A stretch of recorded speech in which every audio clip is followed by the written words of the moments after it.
तर आज मला जाणं पडलं मित्रा वावरात मका मुडाले. एका माझ्यासाठी नवीन काम नाही. मला दररोज काम येतात, तरी पण मी सर्वे करतो. असं नाही की एक काम करलं आणि बस घरी. वयाच्या 15 वर्षापासून मित्र कामाला जातो आणि या कामाची सर्व सवय झाली.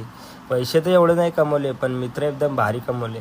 आणि आम्हाला या कामाची लाज कधीच नाही वाटली आणि वाटणार पण नाही. मग लागत होता आम्हाला लय गैरवून. मग काय ऊन लागलं की इतिहास मध्ये लिहिलं आहे, पाण्याची ताण तर लागतेच. मित्राचा 1 रुपयाचा बी फायदा नसून आमच्यासाठी विहिरीत उतरला आणि सर्वांनी पाणी पाजलं. बस हे पाहूनच एकदम भारी वाटलं होतं. मग काय झाडाखाली गेलो, 5-10 मिनटं बसलो, मोबाईल पाहिला, दुसरं काम दडलं वेटिंगवरच होतं. मग मला एकट्याला काटणं होती एवढी मका. मग काय घेतला आपला हत्यार आणि काटली पटापट मका आणि घेतली खांद्यावर टाकून. हा खेळ लय सोपा वाटते, पण हा एवढा सोपा नाही. आपले बैल आहे ते सर्व काम आपल्यालाच करणं पडेल. शेजारी तर कोणी येऊन टाकणार नाही. तर टाकला फटकन चारा, थोडा सऱ्यांच्या पुढे दिला टाकून चारा. आता त्यांचं काम करतील. आता मी जातो घरी. तर आता भेटू पुढच्या ब्लॉग मध्ये.